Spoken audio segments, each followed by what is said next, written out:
ഈ കറുത്ത തുണി കൊണ്ട് വായ് മൂടിക്കെട്ടി രാമനാട്ടുകര അങ്ങാടിയിലൂടെ പ്രകടനം നടത്തുന്നത് ഇത്തിളാങ്കുന്ന് ഹരിജൻ കോളനി നിവാസികളായ പാവപ്പെട്ടവരാണ്.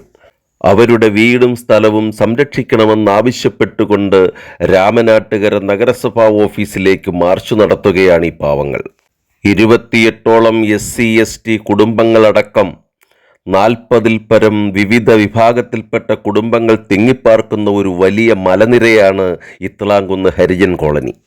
പരിസ്ഥിതി ലോലപ്രദേശമായ മലയുടെ അടിവാരത്ത് ദേശീയ പാതയോരത്ത് ബിൽഡിംഗ് പണിയുക എന്ന ലക്ഷ്യത്തിനായി ഭൂമി നിരപ്പാക്കുവാൻ ഉന്നതങ്ങളിൽ സ്വാധീനമുള്ള ഒരു വ്യവസായിക്ക് രാമനാട്ടുകര നഗരസഭാ ഭരണകൂടം അനധികൃതമായി അനുമതി നൽകി എന്നതാണ് കോളനി നിവാസികൾ ആരോപിക്കുന്ന പരാതി.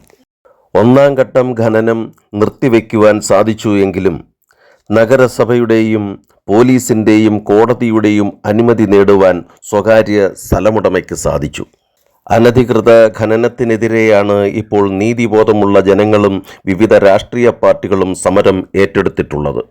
അനധികൃതമായി മണ്ണെടുപ്പ് വീണ്ടും തുടർന്നാൽ മറ്റ് സമരപരിപാടികളുമായി മുന്നോട്ടു പോകുമെന്നാണ് രാഷ്ട്രീയ പാർട്ടികൾ ഇപ്പോൾ പറയുന്നത്. കോളനി നിവാസിയായ ശ്രീ ഉണ്ണികൃഷ്ണൻ സ്വാഗതവും വിഷയ അവതരണവും നടത്തി. ഇത്തിളാങ്കുന്ന് കോളനി കമ്മിറ്റിയുടെ പ്രസിഡന്റായ ശ്രീ വിജയൻ അധ്യക്ഷത വഹിച്ച ചടങ്ങിൽ വാർഡ് കൗൺസിലർ ശ്രീമതി പുഷ്പ ഉദ്ഘാടനം നിർവഹിച്ചു.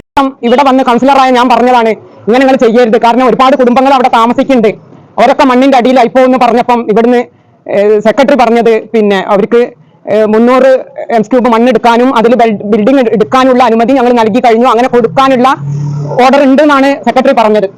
സ്വന്തം താല്പര്യങ്ങൾ മാത്രം സംരക്ഷിച്ചുകൊണ്ട് പോകുന്ന ഒരു ഭരണക്കാരും ചില ഉദ്യോഗസ്ഥരുമാണ് പ്രിയപ്പെട്ടവരെ ഇവിടെ ഉള്ളത്. പല ഈ രാമനാട്ടുകര മുനിസിപ്പാലിറ്റിയിൽ 17ാം ഡിവിഷനിൽ 65 LC കുടുംബങ്ങൾ താമസിക്കുമ്പം അവർക്ക് ഇവരെ ഏറി വെച്ച് തരിക ഒരു SC റിപ്പയറാ. എന്നാൽ കച്ചറ കൂടി കൗൺസിലിൽ പറഞ്ഞാല് എന്നാ ഞാൻ അടുത്ത റൊട്ടേറ്റ് ചെയ്ത് വരട്ടെ ഒന്നും കൂടി തരാന്ന് പറയും. ഒരു ഔദാര്യം പോലെ വെച്ച് തരുന്ന ഒരു സമീപനമാണ് ഈ 5 വർഷം ഒരു കൗൺസിലർ എന്ന നിലയിൽ എനിക്കുണ്ടായ ഒരു അനുഭവം ഞാൻ പ്രിയപ്പെട്ടവരെ പറയാണ്.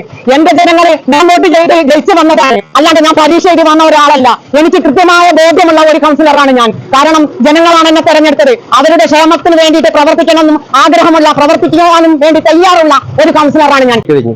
പക്ഷേ അതിന് മുകളിൽ 28ഓളം SC/ST കുടുംബങ്ങൾ കൂര വെച്ച് താമസിക്കുക. ഒരു ആവാസ വ്യവസ്ഥയ്ക്കും ബുദ്ധിമുട്ടില്ലാത്ത തരത്തിൽ ആ കോളനി അവിടെ സ്ഥിതി ചെയ്യുന്നത് ഒരു മലയുടെ മണ്ടയ്ക്കാണ്. ഇവിടെ നമ്മൾ മനസ്സിലാക്കേണ്ടത്, ഇപ്പൊ ഈ ഉണ്ണിയുടെ കയ്യിലിരിക്കുന്ന ഒരു കെട്ട് പേപ്പർ, ഈ പേപ്പറുകളെല്ലാം ഇന്ന് ഞാൻ രാവിലെ അദ്ദേഹത്തെ വിളിച്ച് ഞാൻ ചോദിച്ചു, നിങ്ങൾ ആർക്കൊക്കെ പരാതി കൊടുത്തു എന്ന്. അദ്ദേഹം 9 അതോറിറ്റിയുടെ കാര്യം പറഞ്ഞു. നമ്മളൊന്ന് മനസ്സിലാക്കണം, അതിജീവനത്തിന് വേണ്ടിയിട്ട് ആ വീട് അല്ലെങ്കിൽ അവന്റെ പുരയിടം സംരക്ഷിക്കാൻ വേണ്ടിയിട്ട് സമരരംഗത്തിറങ്ങേണ്ട, അതിലേക്ക് മറുപടിയില്ലാത്ത അന്നന്നത്തോടം കഴിയാൻ വേണ്ടിയിട്ട് അധ്വാനിക്കുന്ന, മുണ്ട് മുറുക്കി കൊടുത്ത് ജീവിക്കുന്ന ജനങ്ങൾ അവിടെ അധിവസിക്കുക. അവർക്ക് സംരക്ഷണം കൊടുക്കേണ്ട ഈ നഗരസഭയോ അല്ലെ അതുമായി ബന്ധപ്പെട്ട അതോറിറ്റികളോ അവരെ ദ്രോഹിക്കുന്ന സമീപനം സ്വീകരിച്ചിരിക്കുന്നു. ഇവിടെ നമ്മൾ മനസ്സിലാക്കേണ്ട ഒരു വിഷയം, ഈ നഗരസഭയിലെ ഒരു വാർഡ് കൗൺസിലറാണ് ഇവർക്കെതിരെ പറഞ്ഞിരിക്കുന്നത്. അപ്പം നമ്മുടെയൊക്കെ അവസ്ഥ എന്താണ് എന്നുള്ളത് നാം ചിന്തിക്കേണ്ട വിഷയമാണ്.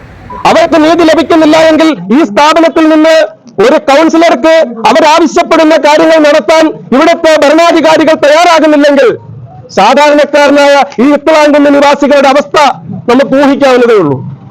പാവപ്പെട്ട അത്താഴപ്പട്ടിണിക്കാരന് ജീവിക്കാനുള്ള സംരക്ഷണം കൊടുക്കണം, അവന്റെ ജീവനും സ്വത്തിനും സംരക്ഷണം കൊടുക്കുവാൻ സാധിക്കണം. ഇവിടെ 9ഓളം പരാതി കൊടുത്തതായിട്ട് കാണിക്കുന്നു. ഈ പരാതികളിലെല്ലാം തന്നെ ആദ്യം അന്വേഷിക്കേണ്ട ഇവിടെ വാർഡ് കൗൺസിൽ സൂചിപ്പിച്ചു, ഇവിടുത്തെ സെക്രട്ടറി ഇതുവരെ ഈ സ്ഥലം പോയി കണ്ടിട്ടില്ല, നമുക്ക് അടുത്തോട്ട് പോകാം എന്ന് മാത്രം പറഞ്ഞു എന്നാണ് പറയുന്നത്. എന്താണ് ഈ സെക്രട്ടറിക്ക് ഇത്ര മലമറിക്കുന്ന ജോലി? അദ്ദേഹത്തിന് തൊട്ടടുത്തുള്ള ഇവിടുന്ന് 30 രൂപ കൊടുത്താൽ ഒരു ഓട്ടോറിക്ഷ അവിടെ കൊണ്ടുവിടും. എന്തുകൊണ്ട് അദ്ദേഹത്തിന് അത് കാണാൻ കഴിഞ്ഞില്ല? അദ്ദേഹം അതിന്റെ താഴെ ആ സ്ഥലം മാത്രം അവിടെ നിർത്തിക്കൊണ്ട് അധിവസിച്ച് ഒരാൾ ചെയ്താൽ അടുത്തയാൾ അടുത്ത സ്ഥലം കുഴിക്കില്ലേ? ഈ റോഡ് സൈഡിൽ ഇതുപോലെയുള്ള എത്ര ബിൽഡിംഗ് വരെ വരാൻ പോകുന്നു. അത്തരത്തിൽ വരുമ്പം 1 കിലോമീറ്റർ മേലോട്ട് ചവിട്ടിക്കേറി പോയിട്ട് ഈ ജീവിതത്തിൽ അവരവിടെ കഴിയുന്ന അവരെ അവിടെ നിന്ന് എങ്ങോട്ട് നിങ്ങൾ മാറ്റും? ഇത്തരത്തിലുള്ള പ്രവണതയാണ് ഈ നഗരസഭയ്ക്ക് ചെയ്യാനുള്ളതെങ്കിൽ ആ കോളനിയിലുള്ളവരെ വേറൊരു സ്ഥലം വാങ്ങി അവിടേക്ക് അധിവസിപ്പിച്ചതിന് ശേഷം നിങ്ങൾ കുത്തക മുതലാളിമാർക്ക് ഇത് വീതിച്ചു കൊടുക്ക്, അതല്ലേ ചെയ്യേണ്ടത്?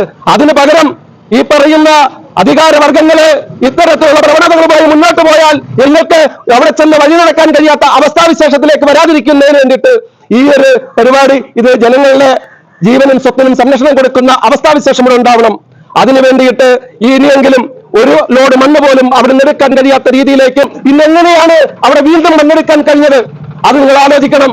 തീർച്ചയായും ഞാൻ പ്രതിദാനം ചെയ്യുന്ന രാഷ്ട്രീയ പാർട്ടിയും ഇവർക്ക് സംരക്ഷണവുമായിട്ട് എന്നും ഉണ്ടാകുമെന്നും ഇതിന് അനുകൂലമായ നിലപാടുണ്ടായില്ലെങ്കിൽ തീർച്ചയായും ഈ സമരം വൻപിച്ച ഒരു ജനകീയ പ്രക്ഷോഭമായി മാറ്റുവാൻ ഭാരതീയ ജനതാ പാർട്ടി മുന്നിട്ടിറങ്ങും എന്നും പറഞ്ഞുകൊണ്ട് നിർത്തുന്നു. നന്ദി, നമസ്കാരം, വന്ദേ മാതരം. മനുഷ്യന്റെ ജീവനും സ്വത്തിനും സംരക്ഷണം നൽകുക എന്ന ഒരൊറ്റ ഉദ്ദേശം മാത്രമാണ് ഇന്ത്യൻ നാഷണൽ കോൺഗ്രസ് എന്ന രാഷ്ട്രീയ പ്രസ്ഥാനത്തിനുള്ളത്.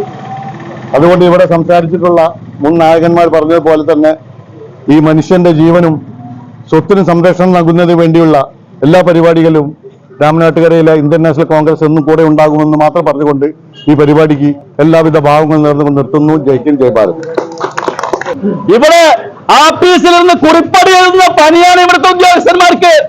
നേരത്തെ കൗൺസിലർ സൂചിപ്പിച്ചല്ലോ, ഈ ഇത്ലാംകുന്നിൽ മണ്ണെടുക്കാൻ വേണ്ടി ഒരു അപേക്ഷ കിട്ടിയാൽ, അവിടെ കെട്ടിടം നിർമ്മിക്കാൻ അപേക്ഷ കിട്ടിയാൽ സ്ഥലം പരിശോധിക്കണ്ട, അവിടെ ഒന്ന് കാണണ്ട, പരിസരവാസികളോട് അനുവാദം ചോദിക്കണ്ട, ഒന്നും വേണ്ട.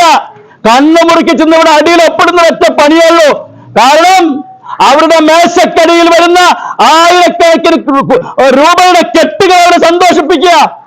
നമ്മുടെ രാമനാട്ടുകര മുനിസിപ്പാലിറ്റി തന്നെ ഏറ്റവും പാവപ്പെട്ട ജനങ്ങൾ ജീവിക്കുന്ന ഒരു കോളനിയാണ് ഇത്ലാംകുന്ന് കോളനി. നമുക്കെല്ലാവർക്കും അറിയാം.